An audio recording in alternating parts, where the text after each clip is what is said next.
Amém. Graça e paz. Que o Senhor abençoe a sua vida. Que o Senhor continue falando aos nossos corações nessa manhã. Amém. Estamos chegando aí no final, do segundo trimestre, agora hoje 24 de junho. A nossa última lição sobre os males, que aflige o homem, Hoje nós vamos estar falando um pouquinho sobre a palavra, sobre a nossa língua. Nós vamos estar estudando um pouquinho sobre este tema. Quero convidar você a abrir sua Bíblia no livro de Salmos, no capítulo 33.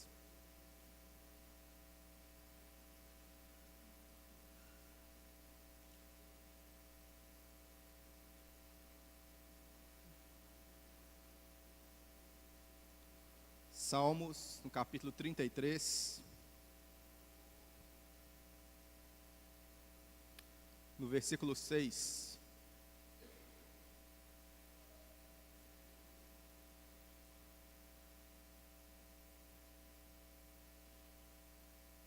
A palavra diz assim: pela palavra do Senhor foram feitos os céus e todo exército pelo espírito da sua boca.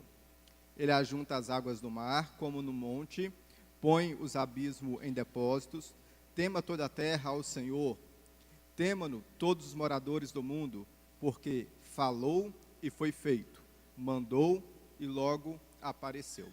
Amém. Somente esses versículos. Aqui em Salmos 33, e também em Hebreus, vamos ter essas referências dizendo que pela palavra Deus criou o mundo. Pela palavra, Deus criou tudo aquilo que nós não vemos e tudo aquilo que também nós podemos ver e tocar. Se nós voltarmos lá no processo da criação, lá em Gênesis capítulo 1, nós vamos ver que Deus diz: haja luz. E o que o versículo diz? E houve luz. Deus simplesmente falou. E aquilo que Ele falou veio a surgir, veio ser existente. Aquilo que não existia, Deus trouxe a sua existência, assim como diversos outros elementos da criação, como os montes, os mares, os luminares, os animais, as ervas do campo. Deus, pelo poder da sua palavra, Ele disse, falou e assim foi feito. Tudo se realizou devido ao seu poder, devido à sua palavra. E Salmos 33, conforme nós lemos aqui, vem justamente mostrar isso e confirmar, que Deus, pelo poder da sua palavra, fez os céus e a terra. Como diz no versículo 9, porque Ele falou e foi feito, porque Ele mandou e logo apareceu. Mas nós primeiro, antes de falarmos um pouquinho da nossa lição, vamos definir o que é palavra. O que é palavra? Palavra, se nós formos pegar no dicionário, aí da língua portuguesa, vai dizer que palavra é um conjunto de sílabas, que determina um objeto, que determina uma ação, que determina uma emoção, que determina uma situação que nós queremos descrever. Exemplo, aqui temos o quê? Uma cadeira, Então, a palavra cadeira, com seu conjunto de sílabas, define esse objeto, O que eu fiz?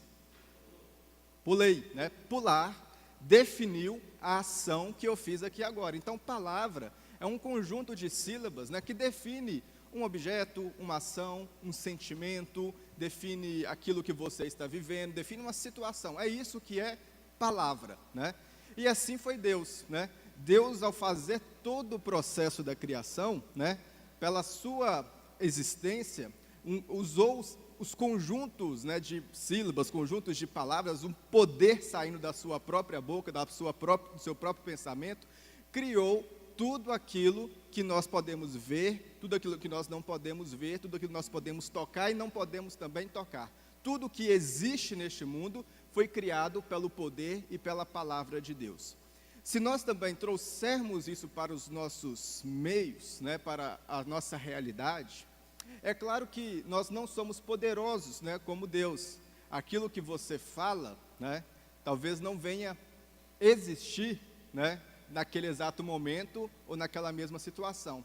Mas nós vamos ver aqui, pela lição de hoje, que aquilo que nós falamos tem poder também pela situação de vida que nós estamos vivendo e pela situação de vida em que nós vamos viver.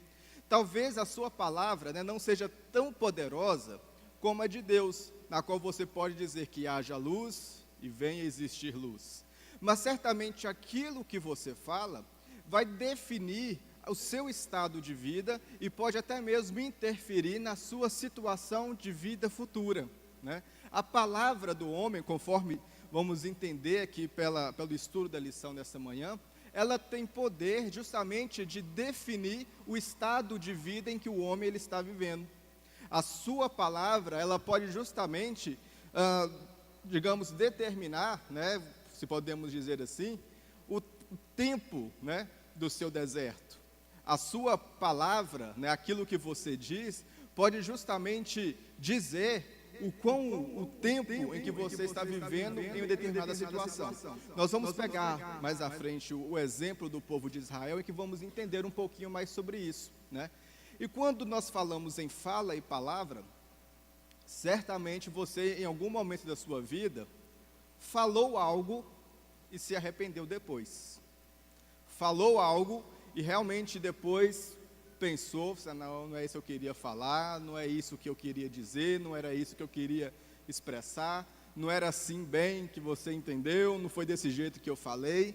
Certamente nós já vivemos alguma situação dessa nas nossas vidas. Falamos, proferimos algum tipo de palavra, proferimos algum tipo de situação e posteriormente, né, nós arrependemos daquilo que falamos.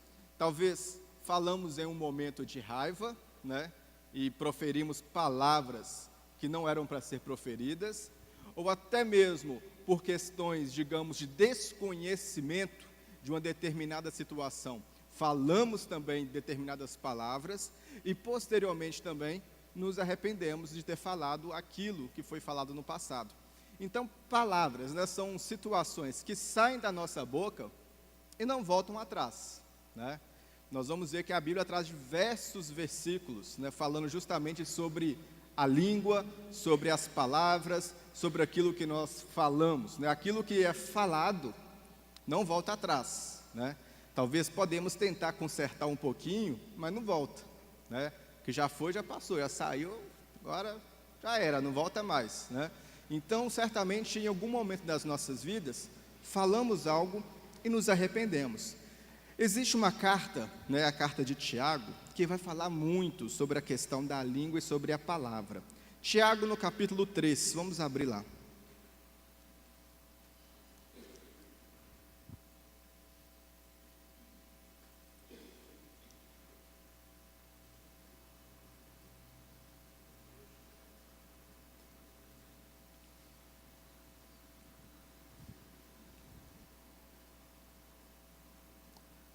O primeiro tópico que nós podemos dizer aqui, lendo esse texto de Tiago, que nós vamos ver a língua e o seu poder, ou justamente a realidade da nossa fé, colocada à prova pelo controle da nossa língua, né?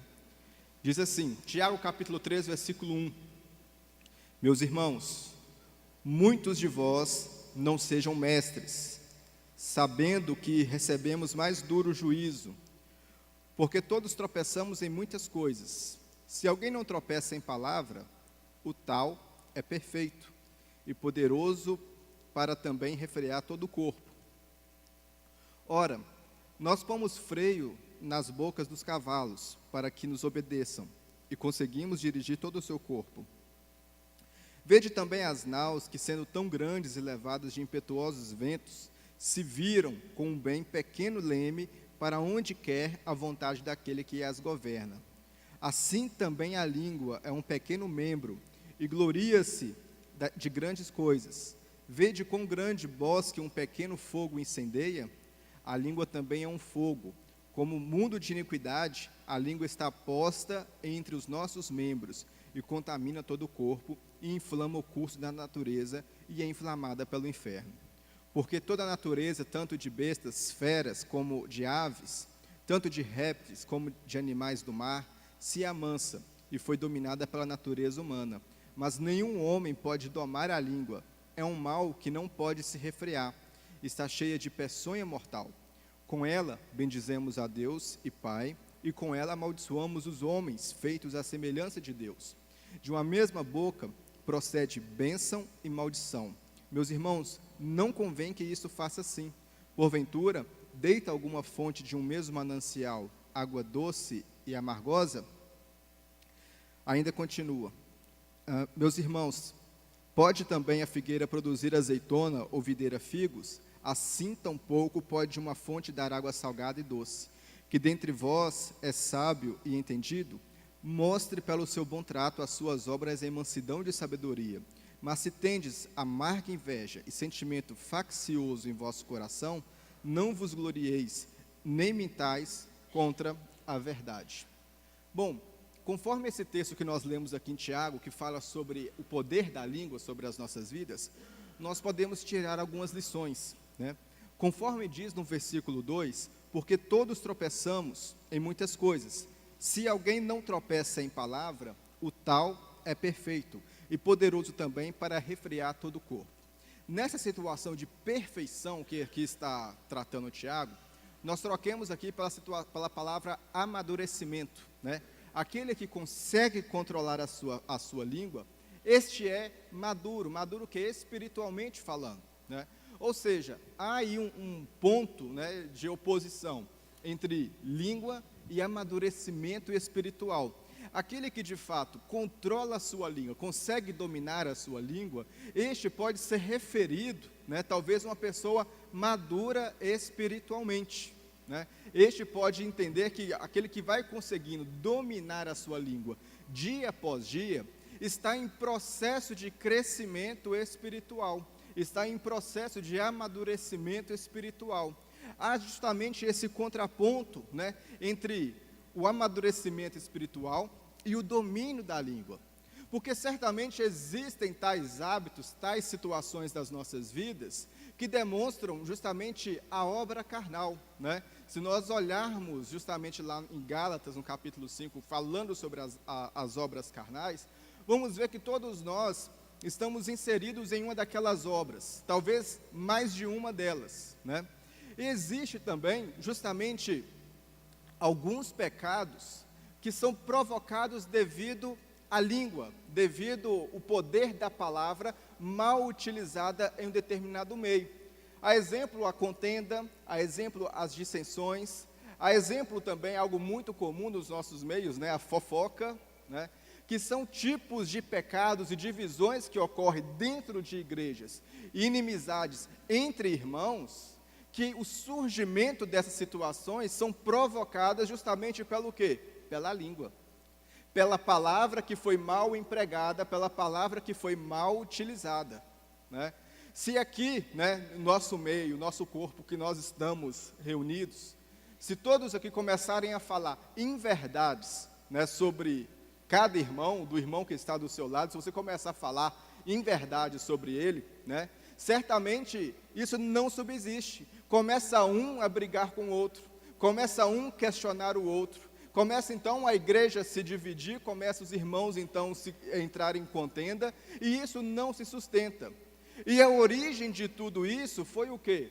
A língua, a palavra mentirosa, a palavra mal empregada, a palavra que não deveria ser utilizada naquele momento. Ou seja, percebamos então que embora a língua seja um órgão pequeno do seu corpo, né, embora a língua seja um membro pequeno no seu corpo, ela pode provocar vários e vários prejuízos, até mesmo no meio de um corpo reunido em um só propósito, até mesmo no meio de um grupo que está ali louvando e adorando a Deus, se levanta uma pessoa ali, né, falando mentiras e inverdades, aquilo ali pode ser, digamos, a faísca no meio de um monte de palha. Ou seja, a língua ou o controle da língua nos mostra justamente se temos o amadurecimento espiritual ou não. Amadurecimento espiritual, embora muitas pessoas, né, gostem de medir amadurecimento espiritual com talvez dons, espirituais, se a pessoa fala em línguas, se não fala em línguas, se a pessoa revela ou se não revela, se a pessoa, como se diz, ora forte ou se não ora forte. Nós queremos medir amadurecimento espiritual por estes elementos, mas na verdade aquilo que Tiago vem dizer aqui, que o amadurecimento espiritual a gente consegue medir com coisas mais simples, como por exemplo, o controle da língua. Nós vamos ver também que a questão de amadurecimento espiritual, conforme o próprio apóstolo vai dizer, e vai referir mais uma vez aquilo que se diz lá em Gálatas, né, sobre o fruto do Espírito, que podemos medir amadurecimento espiritual não com tipos de dons ou revelações ou profecias, mas com fruto do Espírito. Isso porque a própria palavra diz que pelo fruto conhecereis se a árvore ela é boa ou não. Pelo fruto nós conheceremos a árvore. Ou seja, há também, digamos, um gomo ou uma parte do fruto do Espírito chamado o quê? Domínio próprio. Ou seja, a partir do momento em que nós conseguimos executar e também viver o domínio próprio nas nossas vidas, e sobretudo o domínio próprio também sobre as nossas línguas, estamos deixando manifestar o Espírito Santo em nossas vidas, que está cada dia mais se revelando a nós. Com isso, isso demonstra claramente o nosso crescimento espiritual. Se eu não me engano, o apóstolo Pedro, em uma das suas cartas, vai dizer, se não me engano se é Pedro, ou Paulo, eu tenho quase certeza que é Pedro, crescer na graça e no conhecimento, certo? Ou seja, o que é crescer na graça e no conhecimento? Deve haver um equilíbrio, tanto crescer espiritualmente falando, quanto crescer também no conhecimento da palavra de Deus. Somente através do conhecimento da palavra de Deus é que isso vai começar, digamos, lapidar o nosso mau caráter do velho homem. Somente a palavra de Deus consegue podar, né, os ramos em excesso dos nossos pecados. Somente a palavra de Deus, conforme a própria Bíblia se define como espada do Espírito, consegue cortar aquilo que não é de Deus sobre as nossas vidas. A partir do momento em que nós crescemos espiritualmente, em uma vida de busca contínua, de oração, e crescendo também no conhecimento, uma busca contínua na palavra de Deus, crescendo os dois em equilíbrios, nós vamos entender aquilo que é domínio próprio sobre as nossas vidas. Existem pessoas que querem crescer tão somente na graça, esquece do conhecimento. O grande risco, né, de crescer tão somente na graça, entre aspas, né, uma graça diferente, né, digamos assim, é que podemos provocar um certo evangelho místico, né, um evangelho meio zen, né, também entre aspas, né, ou seja, tudo é espiritual, tudo é o diabo da minha vida, e nós não queremos assumir responsabilidade pelos nossos pecados, não queremos assumir responsabilidade pelas nossas faltas e pelas nossas falhas. O grande risco de crescermos, né, tão somente nesse evangelho, né, que muitos têm pregado e falado aí, que tudo é o diabo contra a sua vida, tudo é o diabo interferindo na sua vida, tudo é o diabo batalhando contra a sua vida, corremos um risco de crescer em um evangelho dessa forma, não um evangelho bíblico, mas um evangelho místico, em que nós não assumimos responsabilidades pela nossa falha, não assumimos responsabilidade pelos nossos pecados e não queremos assumir nem responsabilidade por aquilo que nós estamos falando também. Agora, o outro lado também, aqueles que querem tão somente crescer no conhecimento, esses correm um grande risco também de cair no meio do ceticismo, né? Crescer num evangelho cético, um evangelho que tudo é o que os estudiosos dizem, o evangelho tudo que são os teólogos dizem, o evangelho tudo que um determinado pastor diz, mas não crê mais no poder de Deus, que Ele é Deus que pode fazer milagres. É por isso que o apóstolo diz claramente: crescei em graça e em conhecimento, havendo um equilíbrio entre as duas partes, para que o verdadeiro amadurecimento espiritual e o verdadeiro domínio próprio também sobre as nossas línguas, sendo uma das partes do domínio próprio, né, digamos assim, venha ser verdadeiro sobre as nossas vidas.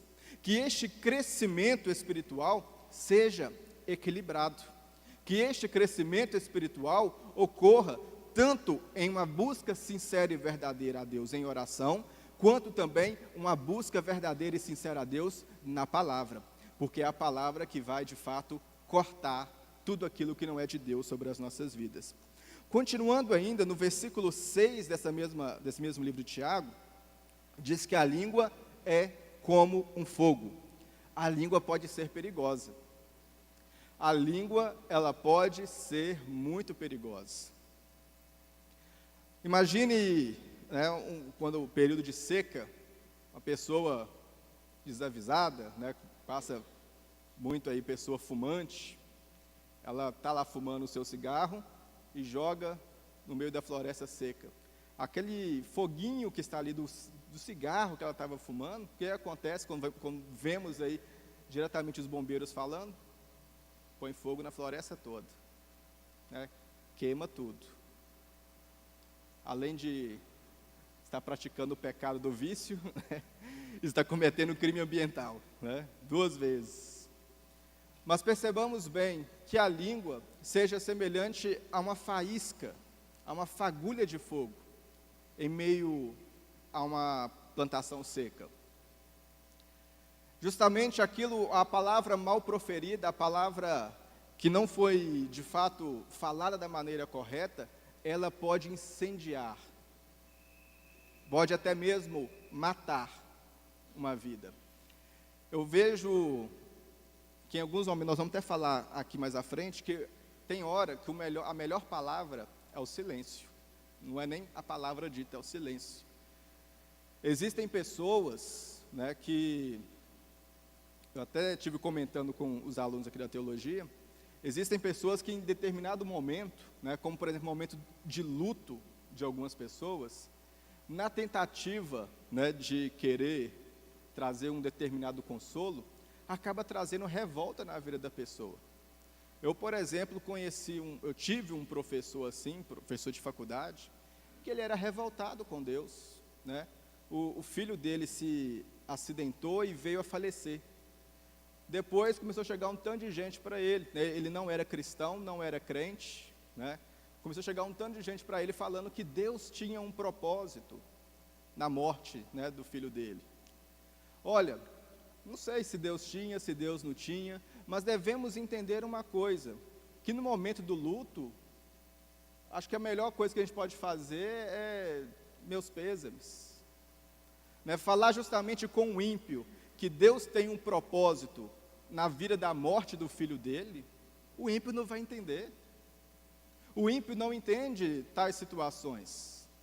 Não sei, né? Eu particularmente não sei se Deus tinha, se Deus não tinha propósito naquilo, mas devemos entender que em determinadas situações, talvez palavras simples, né, até mesmo falando em nome de Deus como essa, pode trazer morte na vida de pessoas, né, pode trazer justamente revolta na vida de pessoas. Devemos saber entender e colocar o discernimento das palavras em que nós estamos falando. Falar determinadas situações e palavras com o ímpio em que ele não vai entender, meu irmão, fica calado, fica em silêncio. Falar de propósito de morte com o ímpio no momento do luto, fica em silêncio. Você não sabe se Deus tem propósito, se não tem. Devemos entender, devemos conhecer o momento em que nós estamos colocando as nossas palavras. A palavra mal empregada, ela não é simplesmente lançada para fora, mas ela pode trazer frustração, pode trazer morte, pode trazer desilusão na vida de uma pessoa. O próprio livro de Salmos vai dizer isso, que pelo poder da palavra, você pode trazer vida ou morte sobre a sua vida. Pela palavra você pode trazer vida ou morte. Então que nós devemos controlar aquilo que nós viemos falar, que nós viemos ter discernimento na nossa fala. que nós venhamos ter discernimento em nossas palavras. No versículo 11, diz justamente sobre as duas fontes. Ou seja, porventura deita alguma fonte de um mesmo manancial água doce e água amarga? O grande problema hoje que nós estamos vivendo também nas nossas vidas, no meio da igreja, é esse. Nós participamos aqui, cantamos um louvor bonito aqui agora na abertura, mas à noite, né, vamos estar aqui também no culto de domingo à noite, né, que para o meio, né, eclesiástico aqui no Brasil, né, é o culto talvez de maior importância na programação litúrgica das igrejas. Vem todo mundo bonito, arrumado, todo mundo participando dos cultos de domingo, louva a Deus, ouve palavras de bênçãos sobre a sua vida, mas chega na segunda-feira e esquece. A mesma boca que estava no domingo anterior louvando a Deus, na segunda estava falando mal lá da igreja, falando mal do culto, falando mal do pastor, falando mal da irmã que chegou na igreja com o cabelo despenteado, falando mal do irmão que foi com roupa que não estava combinando, falando mal do irmão que talvez passou sem cumprimentar. Aquele irmão não cumprimenta mesmo, né? Aquele irmão é esquisito demais. Sem lógica. Não sei como é que fala que é crente ainda. É assim. Infelizmente, nós estamos vivendo essa realidade. Aqui na igreja é todo mundo bonitinho, paz do Senhor, irmão. Mas na hora que está lá sentado na mesa do almoço, está lá falando mal da igreja, falando mal dos irmãos, falando mal do pastor. Aquele pastor é muito ruim, não dá ideia para mim, não cumprimenta, aquela igreja é muito ruim, aquela igreja mudou demais. Era boa aquela igreja quando era lá na Chalãozinha, na Lima Barreto, aquilo lá que era bom, agora essa igreja está muito ruim. A realidade é essa, a verdade é essa. Nós queremos ser abençoados por Deus, nós queremos receber bênçãos de Deus, mas nós não queremos ter o compromisso com a nossa fala. Não queremos ter o compromisso com a nossa língua, não queremos ter compromisso com as nossas palavras. Ó, Senhor, me abençoe, Senhor, me abençoe. Mas na hora de lançar o juízo, somos o primeiro de lançar o juízo sobre os nossos irmãos. Queremos a misericórdia de Deus, mas pelas nossas palavras somos o primeiro a apedrejar. Queremos a misericórdia e o perdão de Deus, mas na hora de amaldiçoar somos o primeiro a lançar a pedra. Que nós venhamos justamente entender que da sua boca não pode sair uma água boa ou uma água amarga. Da sua boca não pode produzir, uma figueira produzir figos bons ou maus. Não tem jeito. Ou você é, ou você não é. Ou a sua natureza é transformada e restaurada, ou ela não é. Ou a sua vida é transformada genuinamente pelo poder de Deus, ou não é. Não tem como ficar no meio. Não tem como você ser uma coisa que na hora do culto, na frente dos seus irmãos, e lá quando você vai embora, fica falando mal das costas dele. Não tem jeito.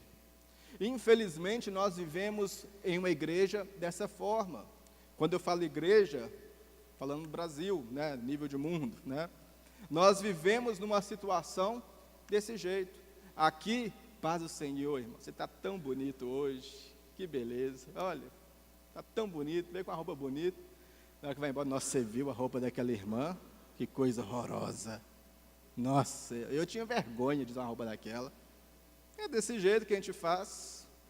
Nós somos hipócritas, verdade é essa.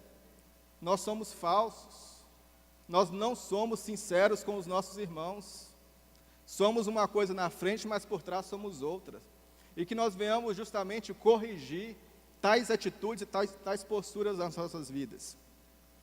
No versículo 14 diz que a boca, a conclusão que chega o escritor de Tiago, é justamente aquilo que Jesus vai dizer, que a boca fala aquilo que o coração está cheio.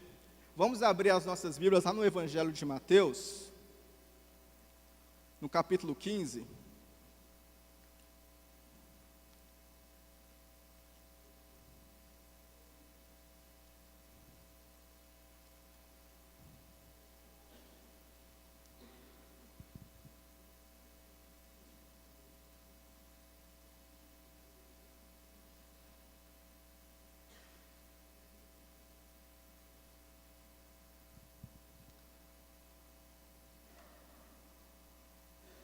Mateus, capítulo 15, versículo 18 diz: mas o que sai da boca do homem procede do coração, e isto o contamina, porque do coração procedem os maus pensamentos, mortes, adultério, fornicação, frutos, falso testemunho e blasfêmia. Em Mateus também vai dizer, nós vamos ler mais à frente, no capítulo 2, vai dizer claramente que a boca fala aquilo que o coração está cheio. E aqui mais uma vez Jesus vai dizer que da boca sai aquilo que procede do coração do homem. Se o seu coração está cheio de pecado, a sua boca também vai proferir vários e vários pecados. Vai falar aquilo também que não presta.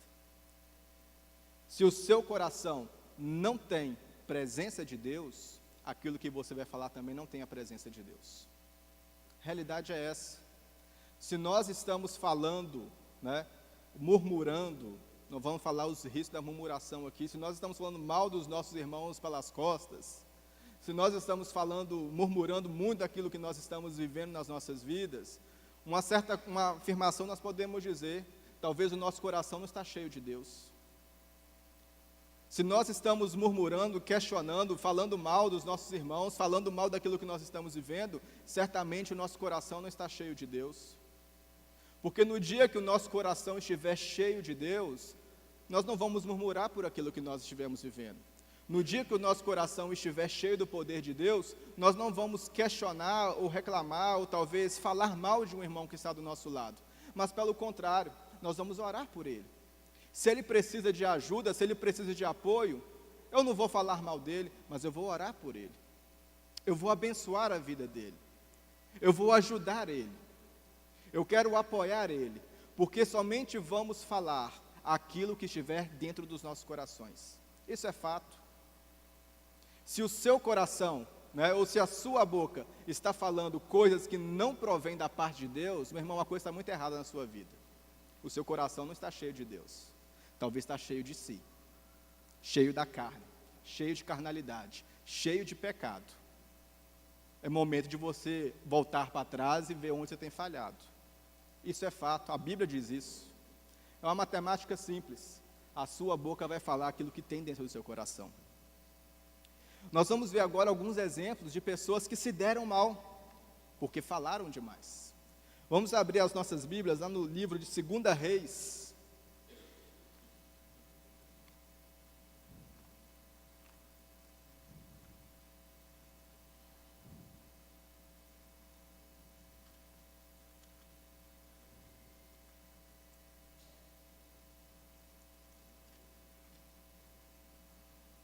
Segunda Reis, capítulo 2, a partir do versículo 23.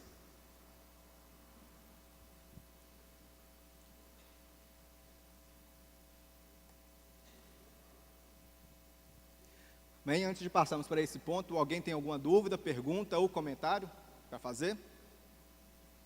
Não? Tá bom.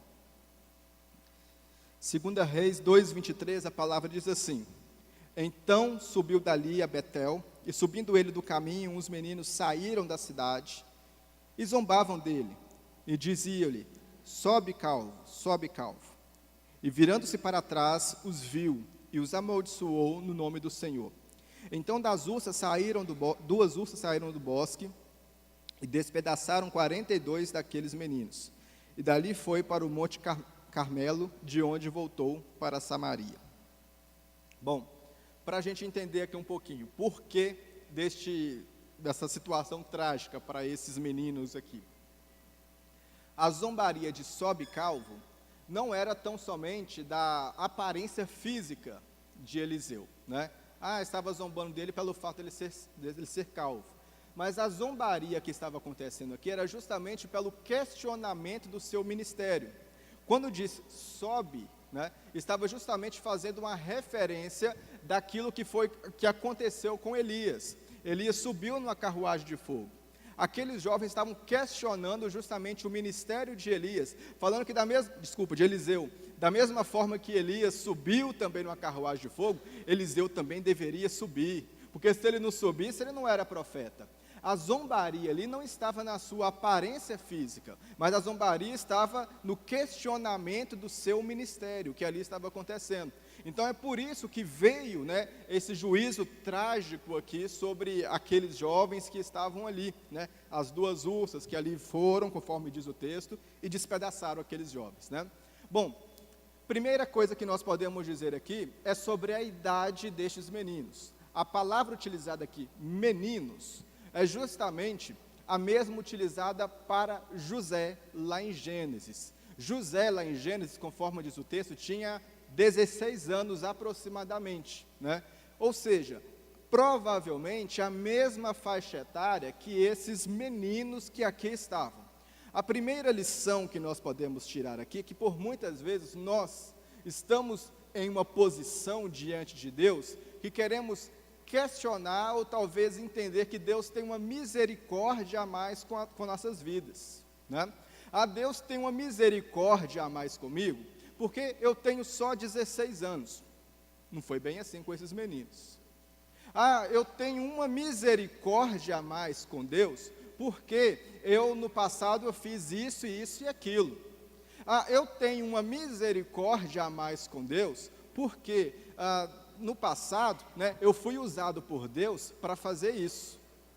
Eu tenho uma misericórdia a mais com Deus, porque a minha vida inteira eu fui crente, fui cristão, né, e agora Deus ele usa a sua misericórdia comigo. Olha, Deus sim diz que a sua misericórdia renova a cada manhã, isso é fato. Mas devemos entender também que justiça e juízo de Deus não tem idade para vir sobre as nossas vidas e também não tem nada de tempo de trabalho na obra de Deus. Vejamos bem o exemplo da igreja de Sardes, né? Lá no livro de Apocalipse, se você quiser abrir aí.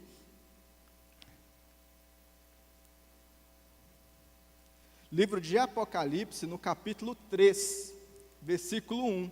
Diz o seguinte: e ao anjo da igreja que está em Sardes, escreve: isto diz o que tem os 7 Espíritos de Deus e as 7 estrelas. Conheço as tuas obras, que tens nomes de que vives e está morto.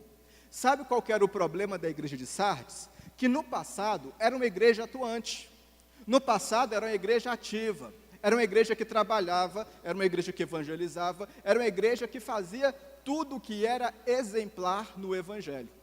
Mas em um determinado momento parece que a igreja de Sardes parou, né? Ela estagnou. Mas ainda as outras pessoas reconheciam Sardes pelo seu trabalho no passado. Sardes tinha uma fama de que era uma igreja ativa, era uma igreja viva, era uma igreja atuante. Mas a realidade daquela igreja, naquele momento em que Cristo estava falando, era uma igreja morta. Infelizmente, nós temos um certo sentimento nas nossas vidas, é que se eu tenho determinado tempo de evangelho, se eu tenho determinada obra que realizei na casa do Senhor, Deus tem uma misericórdia a mais comigo. Meu irmão, sabe de uma coisa? Na presença de Deus não tem INSS não. Não tem. Você não aposentou espiritualmente pelo INSS de Deus. Se você é cristão, se você é filho de Deus, você vai ter que lutar até você morrer. Ou até Cristo vir arrebatar a sua igreja. O tempo que você tem de igreja não te dá direito para você falar mal do seu irmão. O tempo que você tem fazendo a obra de Deus não te dá direito para que você viva simplesmente praticando aquilo que você quer. As pessoas talvez reconheçam você como uma pessoa muito santa, uma pessoa talvez usada por Deus, porque você já fez isso ou aquilo. Mas olha para dentro de você hoje, você está morto. Você está morto, você sabe disso. É tempo de voltar para trás, é tempo de refrear essa língua sua, controlar as suas ações, controlar as suas atitudes, controlar o que você está fazendo.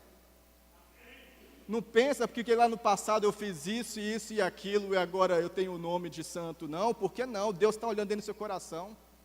Deus está olhando dentro da sua vida. Deus sabe como está a sua vida. Talvez a sua história está te dando fama para você chegar aqui até hoje diante dos homens. Mas Deus sabe como está a sua vida. Deus sabe como está a sua história. E talvez a sua fama, o seu nome lá no passado, se você morrer hoje, não vai te dar lugar lá no céu, não. É tempo de corrigir as nossas ações. Olhemos para a história de Sardes, olhemos para a história dos jovens, dos meninos. A misericórdia de Deus, ou o juízo de Deus sobre as nossas vidas, não contempla o nosso tempo de igreja, não contempla a sua idade, não contempla as suas experiências, não contempla as suas ações. Mas a misericórdia de Deus, conforme diz ainda o livro de Salmos, é justamente para aquele coração quebrantado, porque Deus despreza o orgulhoso, mas Deus não rejeita um coração quebrantado. Devemos entender que por mais venhamos falhar, por mais que venhamos pecar, jamais venhamos ser altivos e orgulhosos pelas nossas ações, mas que venhamos estar cada dia mais quebrantados, porque a misericórdia de Deus, sim, dessa forma vem sobre as nossas vidas. Aqueles jovens estavam orgulhosos e presunçosos ali, porque talvez Eliseu era um profeta menor, mas questionaram um homem que era de Deus e tinha um ministério ratificado por Deus. E vejamos bem que o juízo de Deus foi sobre eles. Talvez aquilo que você está vivendo hoje, talvez a sua fala, a sua palavra, que você tanto questiona, por muitas vezes tem sido questionado algo que é da parte de Deus, algo que é de Deus, algo que pertence a Deus. Cuidado. Cuidado que talvez o juízo de Deus vai vir sobre a sua vida. O juízo de Deus pode vir sobre a sua vida. Isso por quê? Pela nossa fala, pela nossa palavra. Se nós ainda voltarmos lá no Evangelho de Mateus, no capítulo 33,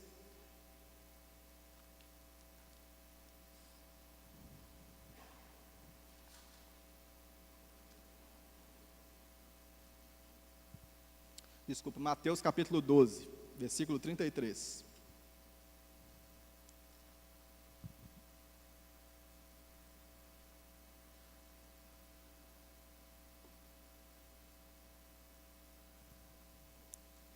Ou fazei a árvore boa o seu fruto bom, ou fazei a árvore má o seu fruto mau. Porque pelo fruto se conhece a árvore, raça de víboras. Como podeis vós dizer coisas boas sendo maus? Pois do que há em abundância no coração, disso fala a boca. O homem bom tira boas coisas do bom tesouro do seu coração, e o homem mau, do mau tesouro, tira coisas más. Mas eu vos digo que toda palavra ociosa que os homens disserem, hão de dar conta do dia do juízo. Guardou isso aí? Toda palavra que você falar, você vai dar conta no dia do juízo. Porque por tuas palavras será justificado, e por tuas palavras será condenado. Você prestará contas a Deus por tudo aquilo que você falar. Você prestará conta a Deus por tudo aquilo que você proferir. Os fariseus estavam aqui sendo questionados, ou aliás, estavam questionando Jesus, e Jesus trouxe essa palavra dura a eles, que justamente faziam aquilo que aparentemente era bom, mas por dentro estava tudo estragado. Por dentro não tinha nada de bom. E justamente Cristo trouxe essas palavras, falando a eles: olha, aquilo que vocês falam, mas não vivem, isso você vai prestar contas a Deus. Outro grande problema da nossa palavra também é falar coisas boas e não vivê-las. É falar aquilo que é de Deus e não viver. Você também vai prestar conta disso. Você também vai prestar contas ao Senhor. Em Números, no capítulo 14, vamos abrir lá.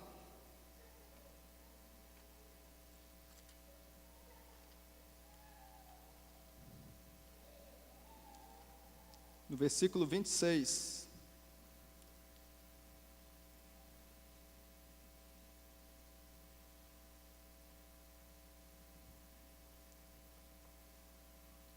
A palavra diz assim: depois falou o Senhor a Moisés e a Arão, dizendo: até quando sofrerei esta má congregação, que murmura contra mim? Tenho ouvido as murmurações do filho de Israel, com murmurações contra mim. Diz-lhes: vivo eu, diz o Senhor, que como falastes aos meus ouvidos, assim farei a vós.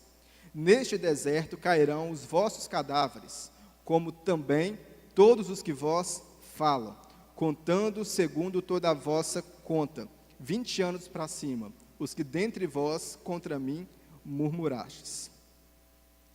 A lição que nós podemos tirar aqui deste povo.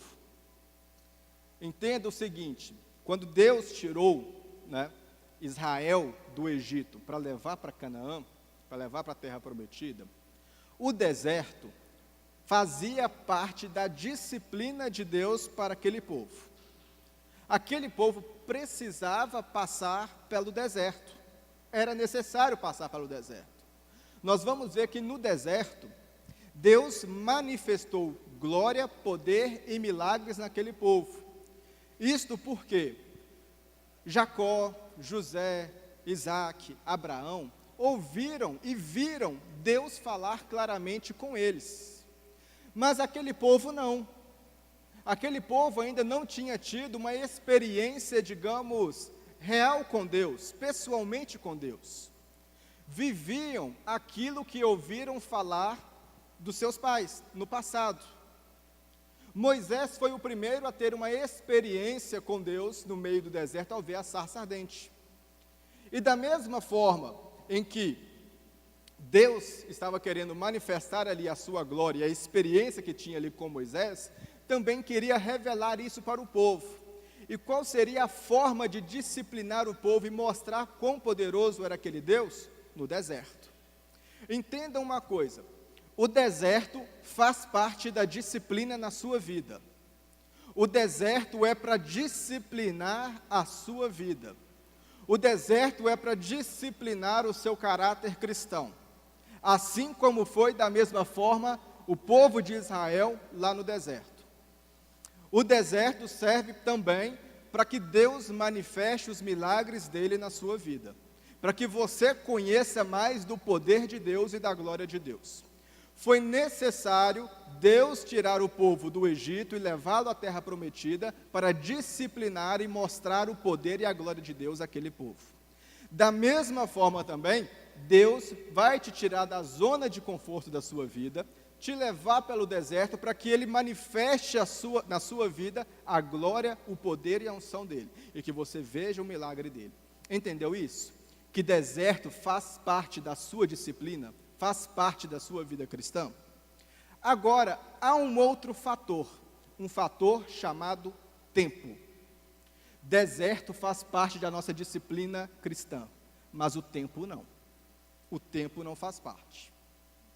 O tempo estimado por Deus para atravessar aquele deserto, talvez poderia ser 1 ano, 2 anos, 3 anos, não sei. Alguns teólogos vão dizer que um exército bem preparado faria aquele trajeto em 15 dias. Digamos, uma multidão, daquela forma, com velhos, crianças, animais, talvez com 6 meses, no máximo, faria aquele trajeto. Mas demorou 40 anos. 40 anos por quê? Por causa das murmurações. O texto é bem claro. O texto é bem claro que por causa das murmurações, aquele povo não entraria na terra prometida, apenas os abaixo de 20 anos. Por causa da sua fala, por causa da sua palavra, em murmurar contra Deus, eles não entrariam na terra prometida. Seriam disciplinados no deserto. Não sabemos o tempo, poderia ser muito menor. Mas por causa da sua fala, o fator tempo, por causa das suas murmurações, o fator tempo entrou na sua disciplina. Deserto faz parte da sua disciplina, o tempo não. O que vai, de fato, entender que um tempo, ou o seu deserto, tanto que ele vai durar, é conforme você vai agir nele. O que vai determinar o tempo do seu deserto é como você age no meio do deserto. O que vai determinar o quanto vai durar a sua disciplina é como você age no meio dessa disciplina. O que vai de fato dizer quanto tempo você vai caminhar pelo deserto é como você está agindo no meio desse deserto. Se sua vida vai ser de murmuração, vai ser reclamar, dizer que não está bom, onde está Deus, esqueceu de mim, Deus, olha, como é que pode, eu faço isso e aquilo, o Senhor não aparece, Como é que pode uma coisa dessa, Senhor? Não, não pode. Ah, não, olha só. Não, o Senhor trouxe isso aqui, mas não está bom. Não, isso aqui, não presta, Deus, eu não quero isso, não. E começa a murmurar. Meu irmão, eu quero dizer para você, boa sorte, seu deserto vai durar 40 anos. 40 anos. Assim como foi a nação de Israel. Pare de murmurar. O deserto faz parte da disciplina. O deserto faz parte da sua vida cristã. O deserto faz parte da sua vida. Todos nós vamos caminhar pelo deserto. O que vai determinar o tempo da sua caminhada é como você age. É como você está agindo no meio desse deserto. Para o povo demorou 40 anos. Quanto tempo você quer para a sua vida? Se está ruim hoje, comece a glorificar o nome de Deus, comece a adorar o nome dEle, porque Ele tem cuidado de vós. Ele tem cuidado da sua vida, nada tem deixado faltar. Se está difícil a sua enfermidade, se está difícil a sua doença, glorifique o nome do Senhor, porque você é imortal até que os planos de Deus se cumpram na sua vida. Se está difícil a sua vida financeira, glorifique o nome do Senhor e adore o nome do Senhor, porque em nada, nenhum alimento tem faltado na sua mesa. Se está difícil, se o carro não está bom, se a bicicleta não está boa, se a moto não está boa, glorifique o nome do Senhor, porque Ele te deu pernas para você caminhar. Glorifique ao Senhor acima de todas as coisas, adore o nome dEle. O deserto faz parte da sua disciplina. O tanto de tempo que ele vai durar, depende de você. Se você murmura, se você não murmura, se você adora, se você glorifica, assim como foi para o povo. Pela palavra, aquele povo caminhou 40 anos no deserto, por causa das suas palavras. E aqui, não foi por causa de uma pessoa, mas um povo, uma nação inteira, reclamando contra Deus. Em Provérbios, no capítulo 10,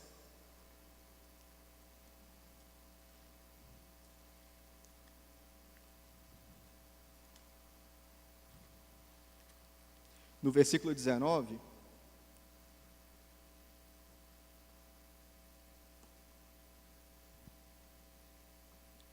diz: na multidão de palavras não falta pecado.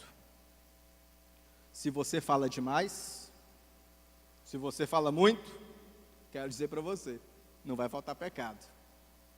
Mas o sábio modera os seus lábios. Então, tome cuidado, né? Tome cuidado conforme aquilo que você está falando, aquilo que você está dizendo, aquilo que você está proferindo. Como usar as nossas palavras, como então o crente, o cristão deve usar as suas palavras, como então ele deve proferir as suas palavras. No Evangelho de Mateus, capítulo 5, 37, vai dizer o seguinte: que a sua palavra seja, porém, o vosso falar, sim, sim, não, não, porque o que passa disto é de procedência maligna. Usar a sua palavra, então, com honestidade. Seja honesto nas suas palavras. Seja honesto no seu falar, seja honesto naquilo que você está dizendo, seja honesto naquilo que você está falando. Conforme nós dizemos aqui, talvez a melhor palavra não seja nem mesmo falar, mas conforme diz no livro de Provérbios, no capítulo 17, no versículo 28, vai dizer que até mesmo o ímpio ou o perverso, ele, no momento do silêncio, ele se torna sábio. Olha só, até o tolo, quando se cala, é reputado por sábio. E o que cerra os seus lábios é tido por entendimento. Meu irmão, talvez em determinada situação da sua vida, não é falar, não é questionar, não é murmurar, mas fique em silêncio. É a melhor palavra. Ficar em silêncio. Usar a nossa palavra até mesmo no silêncio. Como? Ficando calado. Fica calado e glorifica o nome do Senhor, que é melhor. No livro de Salmos, no capítulo 34,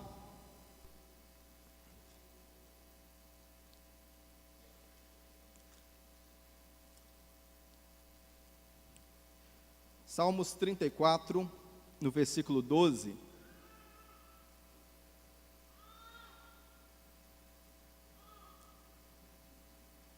diz o seguinte: quem é o homem que deseja a vida, que quer largos dias para viver bem? Guarda a tua língua do mal e os teus lábios de falar engano. Quer viver bem? Quer viver uma vida tranquila? quer viver uma vida em paz? Guarda a tua boca da falsidade. Guarda a tua palavra do engano.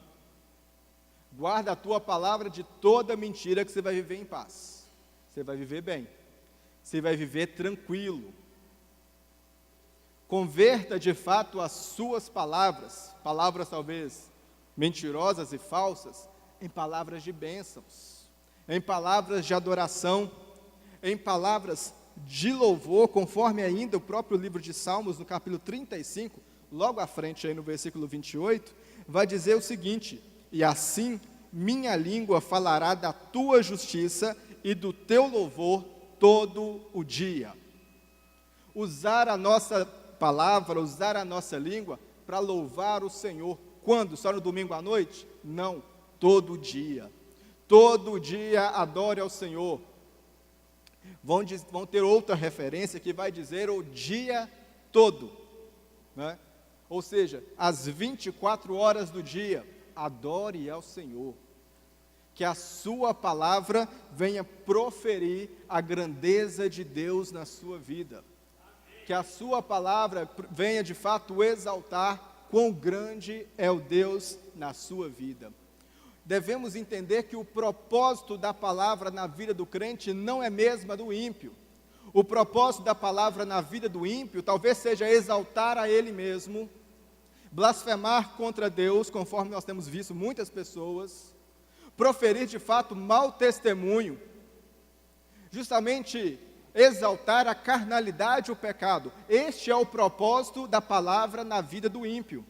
Mas o propósito da palavra na vida do crente está lá em Salmos, capítulo ainda 37, logo um pouquinho à frente. Está aberto no Salmo aí, pula uma página.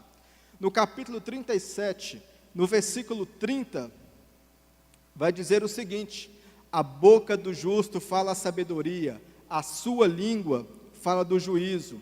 A lei do seu Deus está no seu coração, e os seus passos não resvalarão. Ou seja, o propósito então da palavra, da língua, do crente, do justo, é proferir palavras de sabedoria e justiça. É o primeiro propósito.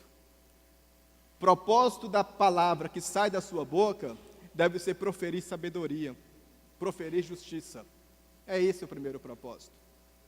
O segundo propósito está lá no livro de Provérbios, no capítulo 10, no versículo 11.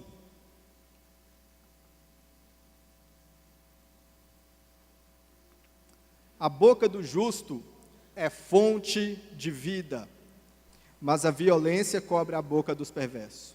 Primeira parte, a boca do justo é fonte de vida. O que é fonte de vida? O que é a fonte de vida para você? O que é a fonte da vida? O que é? O que é?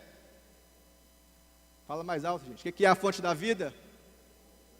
Jesus. O propósito da sua boca, assim como diz aqui o livro de Provérbios, a boca do justo é fonte de vida.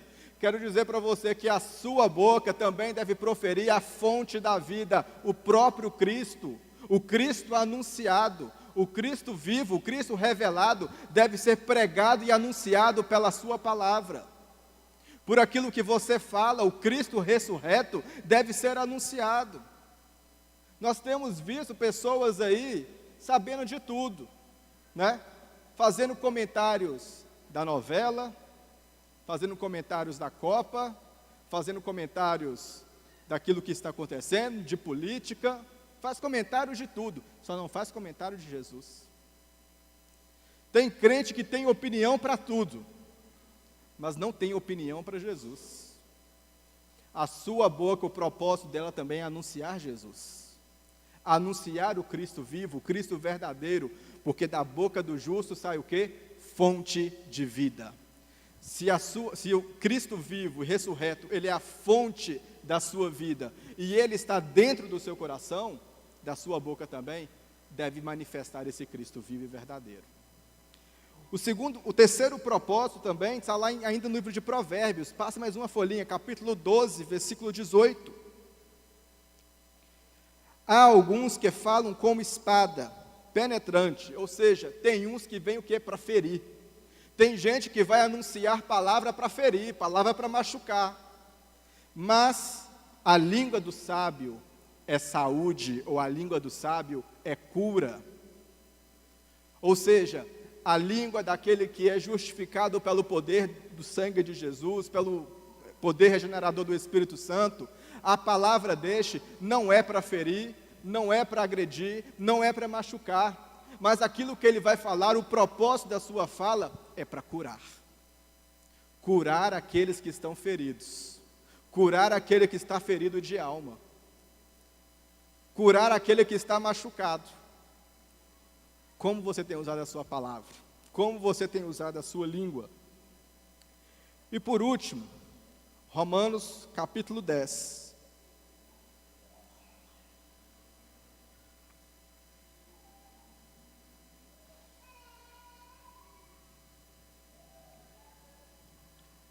Romanos capítulo 10, no versículo 9, diz o seguinte: a saber, se com tua boca confessares ao Senhor Jesus, e em teu coração creres que Deus ressuscitou dentre os mortos, serás salvo. Com a sua boca o quê? Confessar. O propósito da palavra na vida do crente deve ser em todo o tempo confessar a sua vida, confessar os seus pecados diante de Deus, confessar um verdadeiro arrependimento diante do Senhor. Entenda isso. Qual o propósito então da sua palavra? Proferir sabedoria, anunciar o evangelho, curar os feridos e confessar os seus pecados. É este o propósito da sua palavra.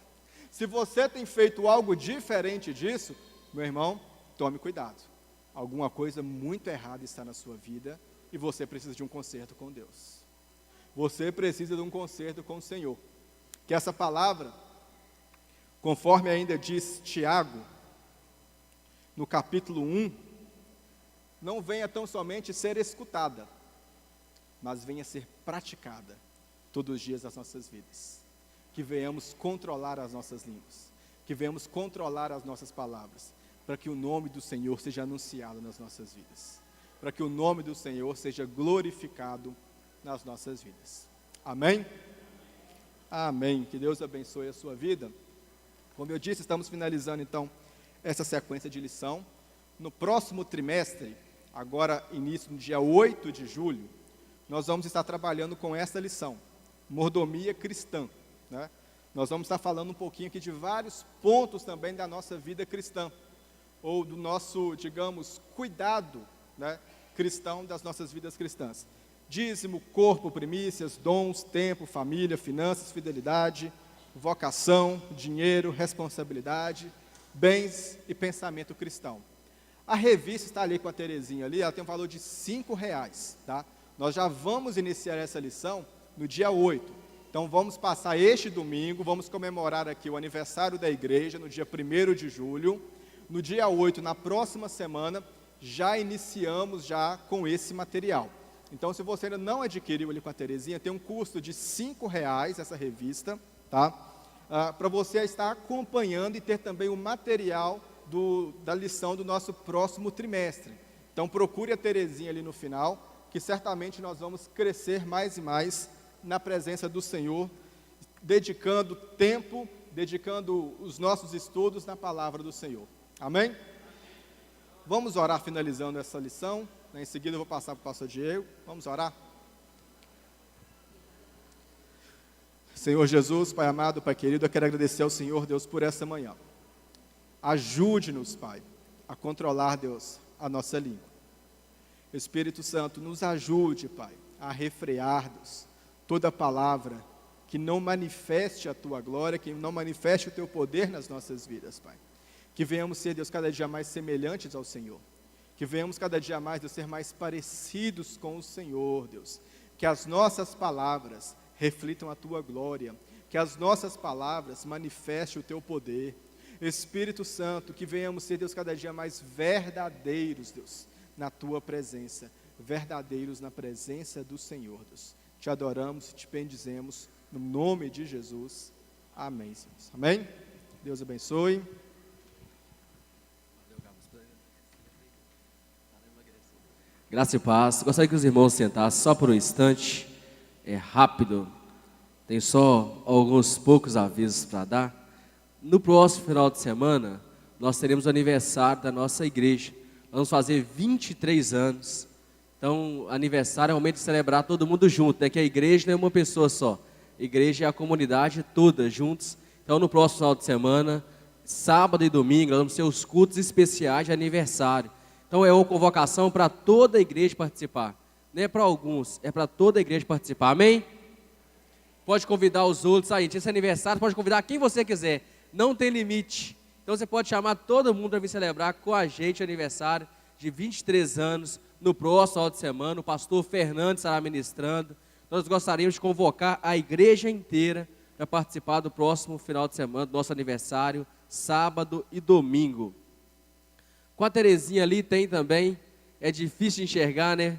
Aqui embaixo, nós estamos ali com a feijoada missionária da Shalom de Cidade Nobre. O valor é R$20, só que não tem marmitex, é só lá, vai ser no salão Ângel Nobre, lá no Cidade Nobre. Então o ambiente é climatizado, com tudo liberado. O pastor Gil veio cá falar comigo, senão, Diego, é liberado, pode comer quantas vezes você quiser.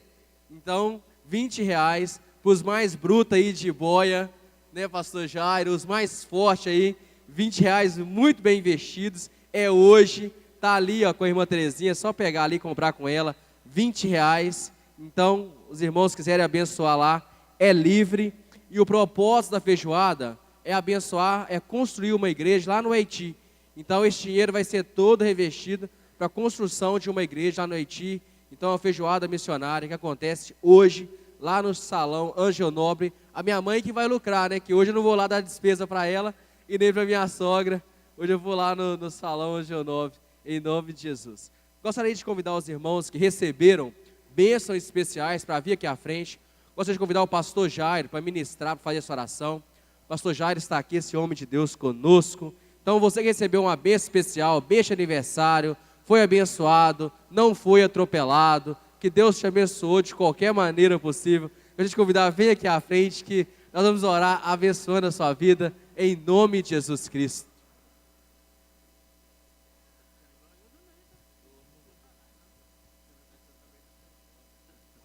Glória a Deus. Coloca de pé em nome de Jesus. Nós louvamos a Deus por cada irmão que está aqui à frente, testemunhando da fidelidade do Senhor. Amém? Estenda sua mão para cá, você pode estender sua mão? Pai, muito obrigado, Deus, pela tua fidelidade, Deus. Muito obrigado por cada irmão que está aqui testemunhando mais uma vez, que fez aniversário, que recebeu uma bênção, uma porta aberta, uma libertação, uma cura. Nós sabemos, Deus, que o Senhor é Emanuel, Deus presente, Pai. O Senhor é aquele que trabalha em favor daquele que no Senhor espera. E nós, como igreja, somos gratos ao Senhor. Muito obrigado, Deus, porque o Senhor tem sido, Deus, maravilhoso na nossa vida. E nós te louvamos por tudo, por cada irmão que está aqui dizendo, verdadeiramente Deus tem sido fiel na minha vida. Verdadeiramente Deus tem sido fiel na minha casa. E aqui nós estamos testemunhando, Senhor. Muito obrigado por essa manhã. Muito obrigado, Deus, pela palavra que ouvimos, Senhor. Que nós possamos ser sábios, que nós possamos vigiar na nossa língua, Senhor. Coloca freio na nossa língua, Senhor. Abençoa a tua igreja, dá-nos um domingo na tua presença. Nós somos gratos ao Senhor em nome de Jesus. Amém? Cumprimenta seu irmão, diga para ele, Deus te abençoe, um domingo abençoado em nome de Jesus. Irmão, só um minutinho, por favor. As crianças vão apresentar aqui rapidinho. Tinha esquecido aqui, faz favor.